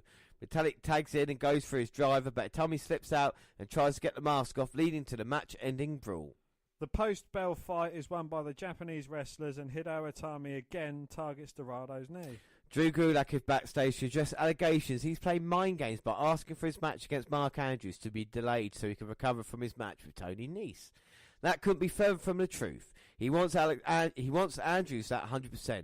Drew was going to a PowerPoint presentation to explain in detail why he kept the Dragon Sleeper / Gulak on the Welshman after the bell, but he only needs one. Gulak calls for the monitor to show a slide saying, "Because I could." Drew promises to do the same to anyone who gets in the ring with him. Well, Mandrews gets a selfie promo to say this isn't about high-flying versus mat submission-based wrestling.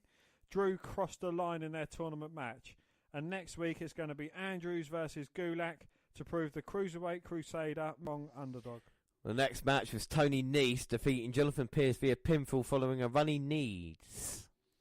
Well, we see an earlier today video with Drake Maverick giving Nese a pep talk after his loss last week, saying he's going to put him right back in action tonight. Well, Pierce was cocky while getting some early offense, but then this turned into a showcase for the premier athlete. Big forearm shot on the floor, springboard moonsault, backbreaker from Nese en route to the finish. Well, Kalisto is checking in on Dorado's next room when Buddy Murphy enters. Well, the Aussie lets him know tonight isn't personal and they make it quick so the former Cruiserweight champ can get back to his friends. So up next it is Buddy Murphy versus Kalisto here, and this should be a great match. I mean, let me just, like we said, we've had Rude, we've had Miz, let me just slush all over Buddy Murphy at the moment. He's been fantastic on 205 Live. He's pulled in every match that he's had since he's come on to 205 Live has been a cracking one. I expect this to be the same tonight. Well, James, you say he's pulled it out every match. You've pulled it out every match he's had as well. Well, he beat your man TJP, didn't he, last week? I can see why you're still annoyed a bit by that, especially when you discredited Buddy Murphy and then Murphy actually pinned TJP. So he wants to beat another former Cruiserweight champion tonight in Kalisto and say, hey, whoever wins between Mustafa Ali and Cedric Alexander in the WrestleMania Kickoff for the Cruiserweight title, he wants to be next in line here. And we Didn't he lose to one of them? To Mustafa Ali, yes, in the Cruiserweight title tournament. So if Mustafa Ali wins, he's going to lose again, isn't he? Well, we shall see about that. Why do you have to just be such a downer on all my wrestlers, you know? You know how good Buddy Murphy... Look at him. He looks like a proper WWE superstar here. He's got that kind of look... Well, you know, a moron might say he's absent. That word is banned from the podcast. I mean... That is your banned from saying it. Yeah, but he's here. We've seen the early going. Murphy, of course, got the power advantage, and I think he might just be as quick as Kalisto. We see him taking him down there. Keeps dropping him to the mat. Working over Kalisto's left arm. And now bending the fingers, you see. Got a bit of a slight British styles for him there. Pete Dunne. But he's just not as good as Pete Dunne. Well, he might be better than Pete Dunne because, you know, he's got a better look than Pete Dunne at this moment in time. Like I say, he looks like a superstar. All he needs is a chance here on 205 Live. Can he beat Kalisto tonight? It would be a huge victory for him. Snapmare takes down Kalisto. Oh, Hurricane Rollers, but Kalisto lands on his feet. Now Kalisto's doing a handstand. Well, turns into a backflip. Head scissors takedown, but... Murphy rolls, he cartwheels through. No, yeah, handspring, yeah, beautiful by Murphy, yeah. Showing that he can do exactly what Kalisto can. Kalisto goes from behind, Murphy reverses it because obviously a lot stronger than Kalisto. Kalisto still reversing it, gets deposited to the outside. Kalisto lands on his feet. Murphy looking to go flying. Oh. Well, baseball slide, but Kalisto dodges it, rolls in the ring, draws Murphy in. Oh, I think Kalisto tried to maybe hip toss Murphy there, couldn't get power. Managed to do it on the other side though. Head scissors takedown. And a lovely drop kick. The Lucha's getting some momentum. He is backing Murphy back up to the corner. Murphy sends Kalisto on the apron. Oh, but Kalisto responds with a kick to the head. Knocks Murphy down. And now Kalisto all the way to the top. The corkscrew arm drag there. Kalisto as well. Bouncing his head off the rope. Bit like Tyler Bate, we mentioned two British wrestlers in this one. Somehow now both men to a standoff. How even this has been for these two men here. Kalisto going to get a Lucha chance started maybe? Murphy's like, no, I'm not power you over there. Kalisto trying to escape but gets thrown into the corner for a third time. Ooh. And a big forearm. Even Nigel McGuinness is saying on commentary he can compete with speed and agility with Kalisto, and he can turn it up and go even more, show his aggressive side. That gets the job done here in the WWE. Well, James, I never said anything of the sort. You're kind of misquoting me here. Full of lies. Sorry, Nigel. I'm sorry, Nigel, alright? So you should be. It's great to see you, though. Thank you for joining us on the live show. No worries, I've got to go. Oh, bye-bye. Dan, do you see what happened there? What? Oh, Nigel McGuinness came in. You believe that? Oh, I just went out to get a drink and all. Oh, no, you missed it. Well, you're also missing this fantastic match with Buddy Murphy now, who's taken over. Well, James, he's got the abdominal stretching, and I wonder who made that famous. Well, Dan, no. No. Well, Dan, that was, of course, Wilbur Schneider who came on that move back in the 1930s, and Buddy Murphy using an excellent version of it right now that restrains, that basically rips your guts apart. This is what the move does. You're pulling at the two parts, pulling at the lower abdomen, and trying to get the arm off as well. Uh-oh. Oh, Kalisto, I thought he was going to go for a Salida del Sol, but he manages to kind of mount Murphy's back. I think Kalisto wearing him down. Kalisto's going to send Murphy to sleep if he's not careful. Of course, the bigger you are, the more muscle mass he's got, it's going to tire him more easier. But Murphy shows his power, backing Kalisto up in the corner. Breaks that sleeper hold. And a kick to the head of Kalisto sends him onto the hard part of the ring apron. Now Murphy's got to try and just catch his breath back. Oh, but Kalisto with a kick to the face. He was laying possum. Hello, possums! Oh! Drawing Murphy in and kicks him. Was he going to go for a phenomenal... Well, he's going for the springboard senton, takes Murphy down. Ducking everything Murphy has to offer. Oh, plants him with a lovely tornado DDT. Goes for the cover. One. Murphy managing to kick out.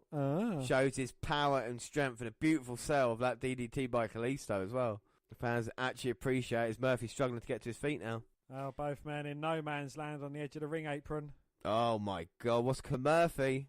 Maybe try and DDT. Murphy fighting it off. And now Murphy's got him up. Suplex. Oh!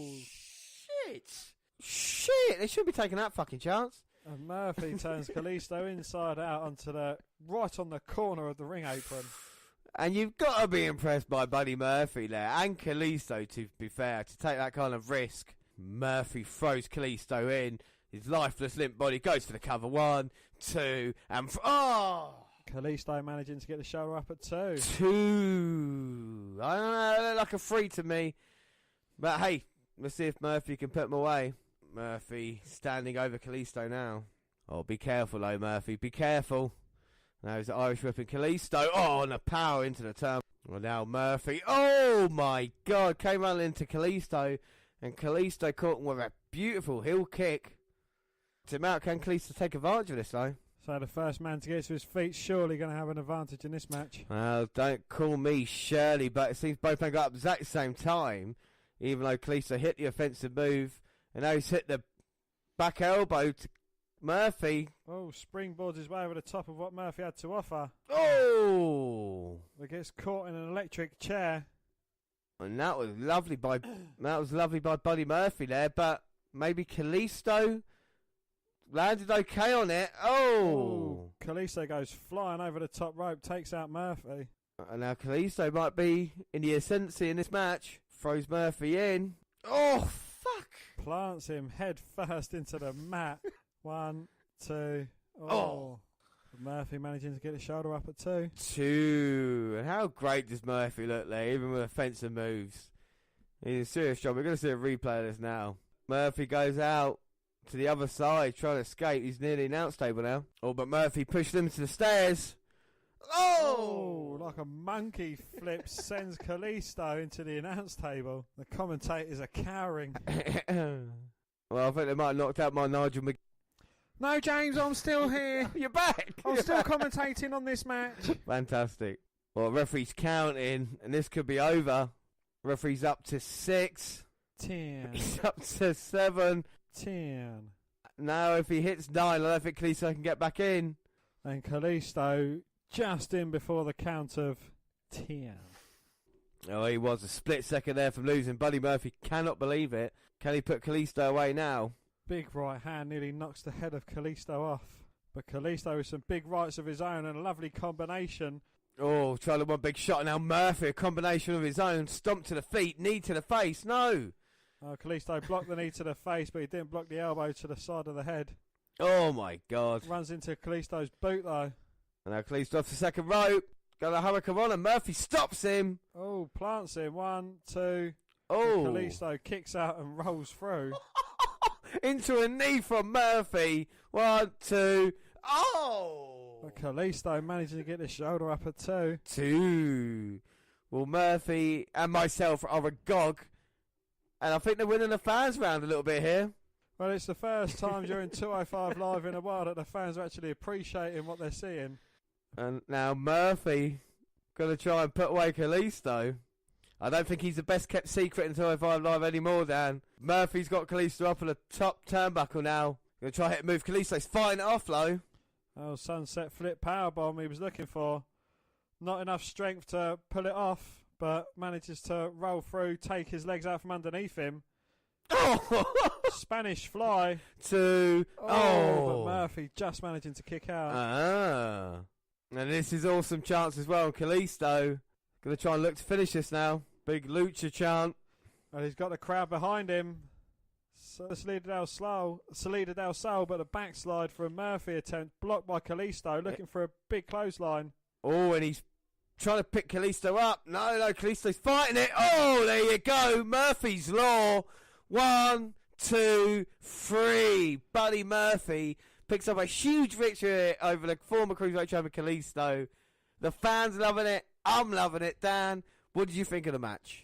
No, it is, again, it's going in with a trend that 205 Live has been having some great matches, and this one, fairly great match. Yeah, yes, I'll give it that. Yeah. Both wrestlers pulled it out. Murphy here, fantastic performance, and I think Kalisto, again, shows how good he is when they get, like you said, a cruiserweight match, given time on 205 Live, and they pull it out. And I love to see Murphy against TJP last week. Cesaro looked all good.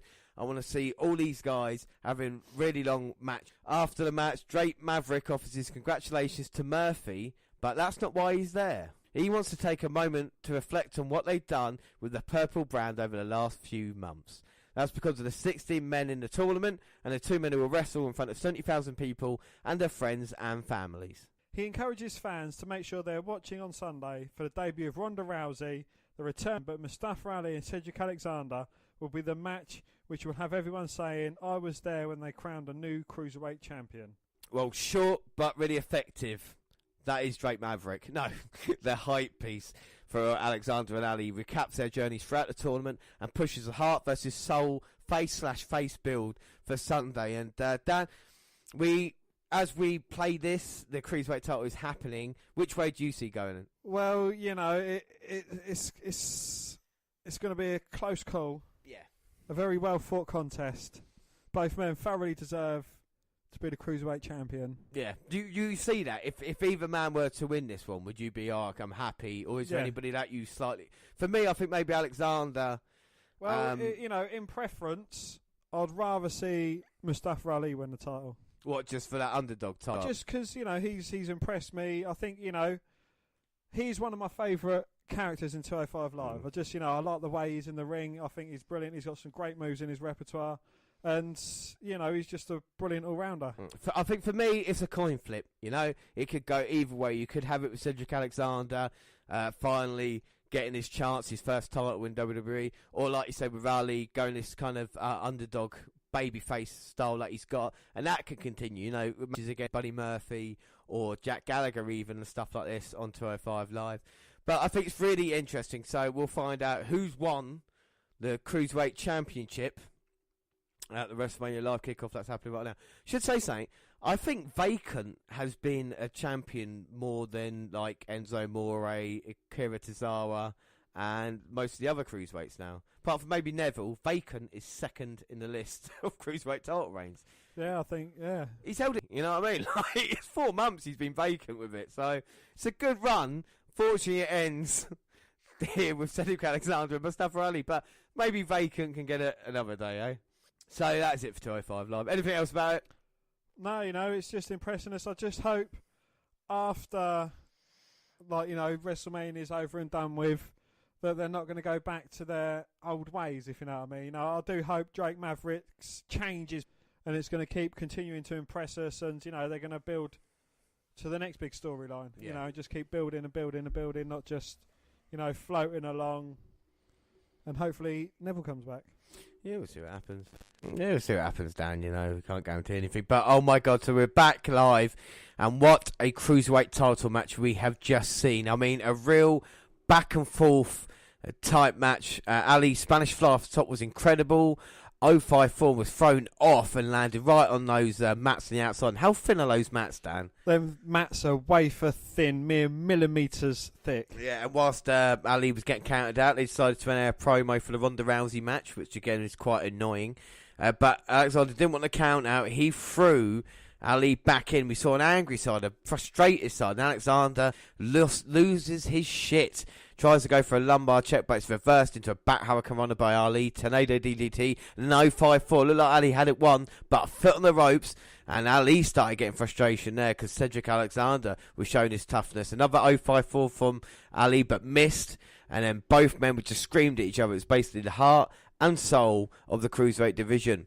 Cedric didn't want to hurt Ali that much, but he didn't have a choice. Back elbow, lumbar check, and the victory. And then Drake Maverick coming in and gave the title to Cedric Alexander. His first championship in WWE, his first WrestleMania, and I think a great match, Dan. It was brilliant between the two, yes. If they don't get promoted to the WrestleMania main card next year, there is definitely something wrong with the WWE.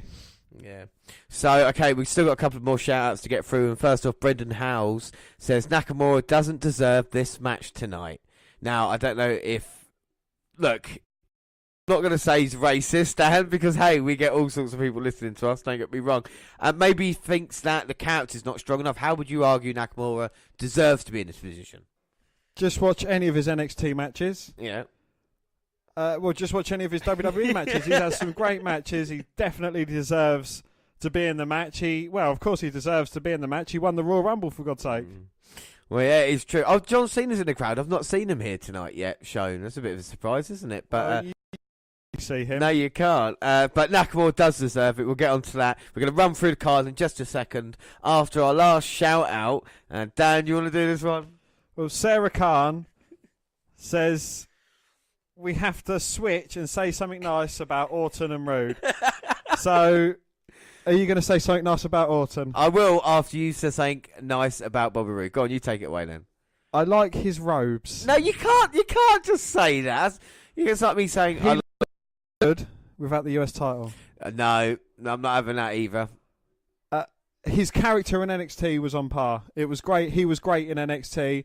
I'm not too sure about his character in WWE. He needs to be a heel. Okay, right. So I could say Randy Orton's entrance music is cool. RKO's a good finisher. What can I say about Randy Orton? That's nice. For a guy who has been injury prone, it's impressive how many WrestleManias he's had. That was a kind of a tongue-in-cheek comment there. That's a fair comment, isn't it? Randy Orton, I like him more than Cena. There you go. Is that fair? Nice comment. I like Bobby Roode more than I like Enzo and Adam Cole. Yeah, exactly. Yeah.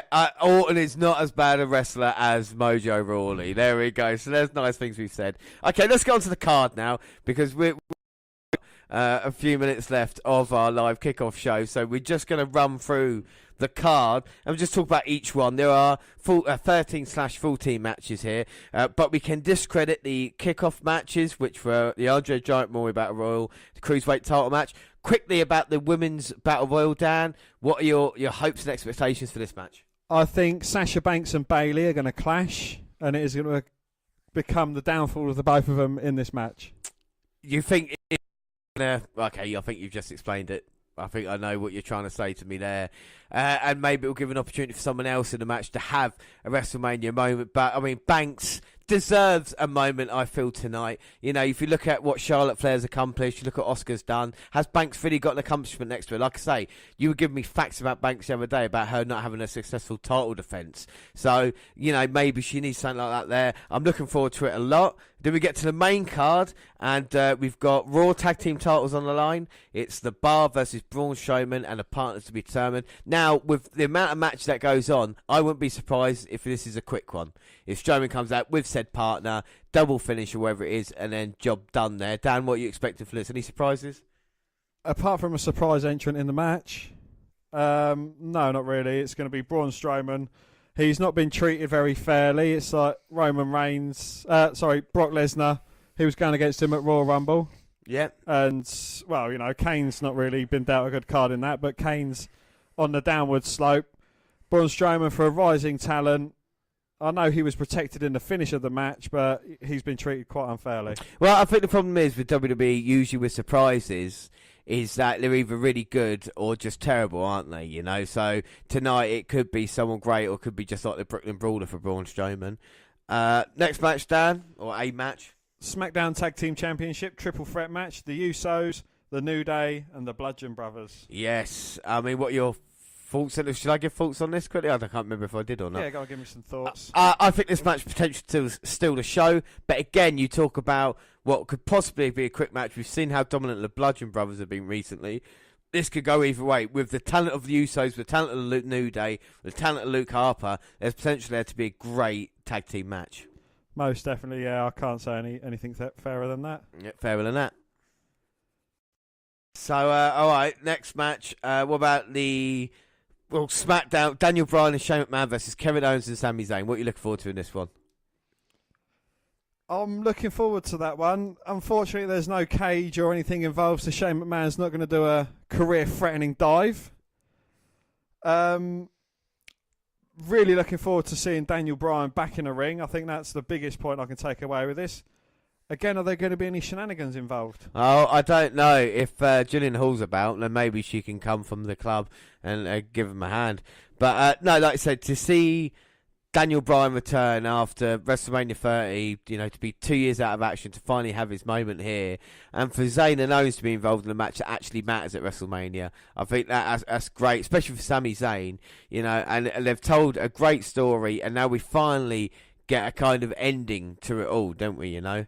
We should say, as we're talking, the Women's Battle Royal is going to happen up next. Becky Lynch coming out to a great response, and of course Beth Phoenix on commentary. But we're going to talk about the card. So yeah, Daniel Bryan. I still think we're going to see a bump from Shane McMahon here tonight, whether it be for an announced table or something. If it's no non-sanctioned match, then maybe no, not non-sanctioned, but if it's like no disqualifications or a ref bump or something like this, that'd be quite cool. Yeah, definitely. Right, your choice. The United States Championship Fatal 4-Way match. Current reigning, defending, undisputed champion Randy Orton is going against Bobby Roode, Jinder Mahal, and Rusev. You didn't say it right. See, when I say it, it's the Glorious Bobby Roode. That's how I do it. But anyway, no, it's fine the way you do it. Dan, what are your thoughts on this? Go on. Surprise me. It's going to be RKO Mania. Oh, you reckon RKO, man? You said it was. What did you post on Twitter earlier about Randy Orton? It's Autumn Day. It's Autumn Day. Well, we're not in the autumn. We're in the spring. So this is going to be a different time. And, of course, it's Bobby Roode's time to rightfully reclaim his United States Championship. Don't get me wrong, Rusev is really, really popular. Orton, like we said, has got a cool finisher. And Jinder Mahal, just forget him, you know. But Bobby Roode comes out on top in this one. He really does. What about the Intercontinental title triple threat match? The Miz, Seth Rollins. I hope we get to see the Demon. You think the Demon might be here tonight? I'd love to see the Demon, yes. Will that change your predictions if it's not the Demon coming out? It potentially could, because the Demon is undefeated. So, yeah. Yeah, well, I'll tell you something. There's not more free talented guys on the Raw roster at this moment in time than Finn Balor, Seth Rollins, and The Miz. As we saw on Raw, the match that Balor and Rollins had was out of this world, really. And you throw The Miz in for the Intercontinental Championship, not only does it make it feel more prestigious, but there's a chance there. We talk about matches stealing the show, but this has potential as well. If it gets given enough time, these three talents can deliver in ring. And really, you know, has Finn Balor had a WrestleMania moment yet? I would love to see it here tonight. Yes, I can't agree more. There are two very talented guys in this match, and The Miz. Next match, Ronda Rousey and Kurt Angle versus Stephanie McMahon and Triple H. Right, let me take a big breath. Can I sit out a rant? So here we go. Roland's rants. Okay, so Ronda Rousey joins the wrestling world back in January at the Royal Rumble, coming out to a huge appearance, even though it overshadows Oscar's Royal Rumble win yet 30 seconds after it happened. And now all of a sudden it seems that Oscar Street's taking a back burner to Ronda Rousey. Now, don't get me wrong. I absolutely love Ronda Rousey. She's one of my favourites. In UFC, she was an absolute killer. Does the best meme face in the entire business. But don't they? She came over, and instead of getting the kind of backlash from the fans, she's kind of been supportive. So what Stephanie McMahon has decided to do is put herself in a match against Ronda Rousey. And people say, no, it's more high profile. It makes sense back from WrestleMania.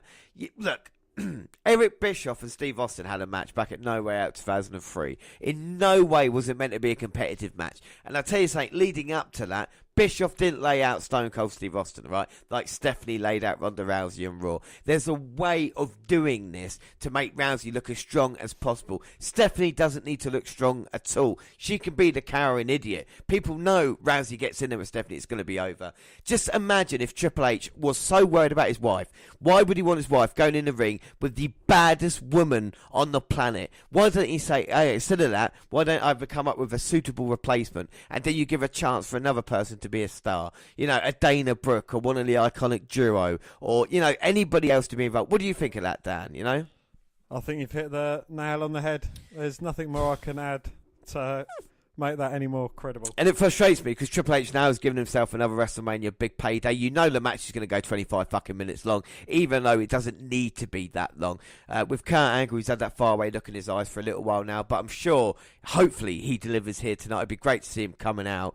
But again, Triple H putting himself in a position, and it's like Stephanie is spearheading the women's revolution. And the Rousey thing, always in the back of my head, is that the fact is one day she will do a Brock Lesnar and say, let me go back to fighting again, and you're going to sacrifice so much with that, as in the Oscar streak and everything else that's involved. All right, rant over, Dan. Next match you got to talk about because my voice is gone. The Raw Women's Championship, Alexa Bliss, the champion, going against Nia Jax. We've already got Mark Tardis's thoughts on this. Thank you very much, Mark. I thought you was going to be a bit kinder than that, and you've started it early, but well, I hope Alexa Bliss wins. I think, you know, Mickie James could get involved. She's going to be there at ringside with her friends. But my head is saying that Nia Jax is potentially going to squash Alexa Bliss, especially after all the mean, nasty things she said about her recently in the build-up to it. What I think is good for Alexa Bliss is that if it does come to an end, what a run she's had. You know, like we say, what she's managed to outperform basically every woman on the roster, to her credit, to be put in a position like this, and to have a match with Nia Jax on WrestleMania. When you look how loaded the card is, and they still managed to be put on there, it's credit to both of them, you know. So I think honestly that is going to be really good tonight. We've just been asked by Mark Tyler as well. You've excited him now with Demon Finn Balor. What are your thoughts? Like probably out of 10, Dan. How sure are you that the Demon King will be here? I have a few reliable sources in the backgrounds at WWE, and I am between 50 and 70% sure that the Demon King will be making an appearance tonight. Oh, so you've heard it here maybe first. We're just not sure. But I tell you, if you're a Finn Balor fan, I would be pretty excited going in, only because he did lose to Seth Rollins on Raw, and you always know the rule about losing on Raw and what happens on the pay-per-view afterwards. But as I say, it'll be Rollins who walks out as IC champion. Right, okay, so that's the Raw Women's Championship. And what about the SmackDown's Women's Championship? Charlotte Flair, the champion, going against the undefeated Empress of Tomorrow, Asuka. And I tell you something with the Women's Revolution, sometimes it can be a bit overused and whatnot, but I think WWE have done a great job here to have a match of this caliber. You know, a Charlotte versus Asuka match. People moaned about the Mixed Match Challenge of Asuka's streak. Tonight, we're not sure. It is reminiscent of The Undertaker going at a WrestleMania event, having an undefeated superstar with the championship on the line against Charlotte Flair, the woman who's, come on, let's face it now, has been the true face of the women's revolution recently, you know? It has been an unbelievable thing, hasn't it, Dan, really? It has indeed. It's surpassed one of my favourite Goldberg streaks by miles. No, I was talking about Charlotte, just the success she's had in the women's division. Like, she's been a true face of it, hasn't she? She certainly has carried the women's revolution, yes. Unfortunately, she wasn't the first Raw and SmackDown women's champion. That that accolade went to Bliss. But she's done that. She was in the first Hell in a Cell as well. You know, she had all those wars with Sasha Banks that we know about. So, you know, like I said, tonight, it's Charlotte. If Charlotte, I wouldn't be surprised if Charlotte Flair won tonight. To be fair, to be fair to Flair, because that's what they might do. And Charlotte Flair with victory against Asuka. That could lead to a lot more rematches until Ronda Rousey's ready for either of them. Do you know what I mean? So, well, I've said it before. If anyone's going to end the streak, it has the potential to be Asuka. Yeah. It has the potential to be Charlotte. Sorry. Well, Asuka could lose the streak herself, really. Yeah. You know, like. But I don't think it's. I think it's going to go on for a little while longer. Yeah, it'll be interesting to see what happens with this. But I mean, the hope of all hope that this match is given a prominent position, i.e. not like kind of filler or something like this, Dan, do you know what I mean? And put in a position where the fans can actually enjoy the match itself, rather than being like, oh, we're just waiting for... That was a big match we've just had now. That's if it's after, like, Daniel Bryan's match, then I don't think there's a lot of hope for it. But if it's after, like, I don't know, SmackDown Tag Team title match or something like that, give it a little bit of time. You don't want it to go WWE Championship and the Universal title. No, without a doubt. And speaking of WWE Championship, it is AJ Styles versus Shinsuke fucking Nakamura. It's a dream match, and people talk about it. But why is it a dream match, Dan, for anybody that's not sure? Because these two guys are possibly the best two in-ring performers in the WWE today. Nay, in the world today. They're just both great. They both had brilliant matches. Their match in Japan, if you haven't seen it, I suggest you go watch it. It was an instant classic. Yeah. And if this is anything like that, then you're going to be on the edge of your seat all night and you're just going to be amazed. Well, this is the thing, isn't it? You know, again, we talk about giving time. The fans are going to be ready for AJ Nakamura, but they have to be given the time to tell a story in it. Like I said, the NJPW match, you know, was over half hour. I don't know if it's going to be that long this time, but it will be great to see. And I think this will be a kind of a one-off tonight. You know, ruining predictions a little bit.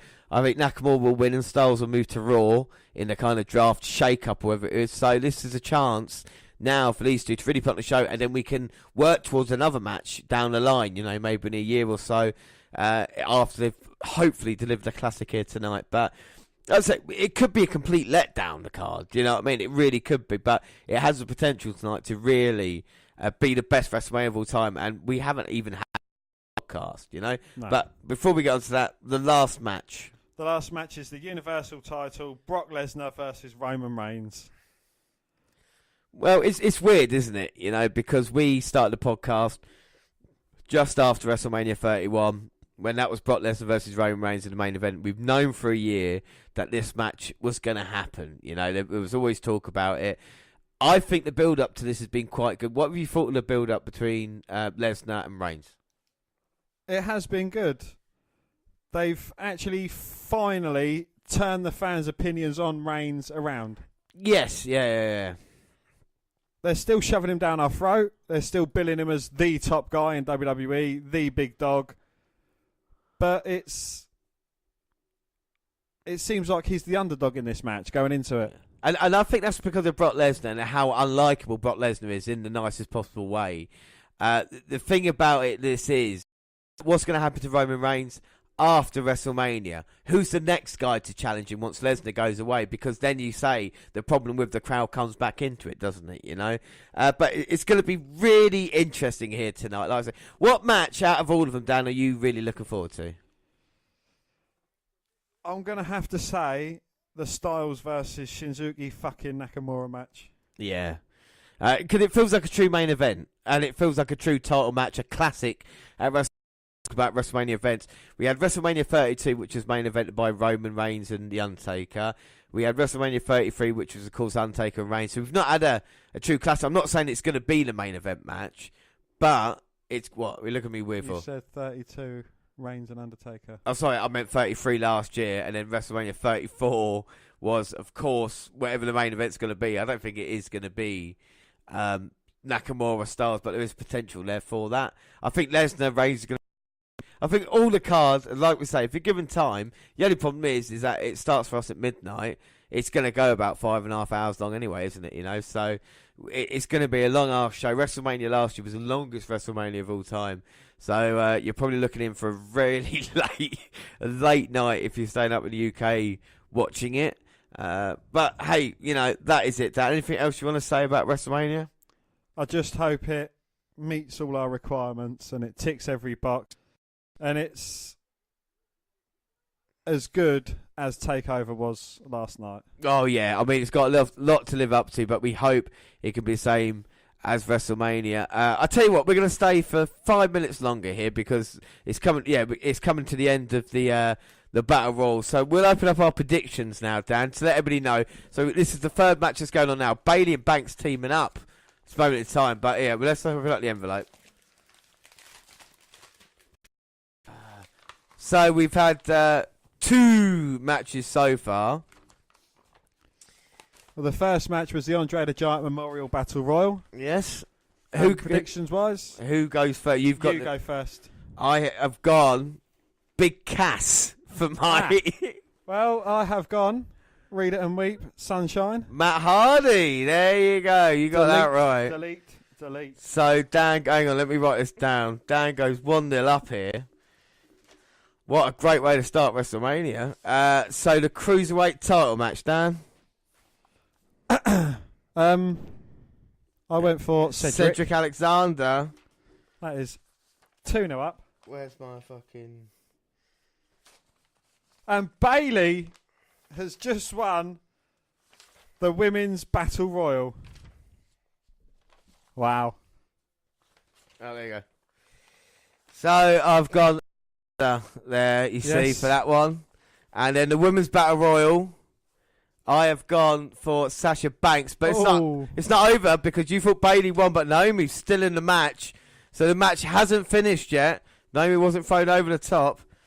But my pick, Banks, is gone. Who have you gone for this one, Dan? I went for Becky Lynch. You went Becky Lynch, who got eliminated ages ago, but it's still 2-1.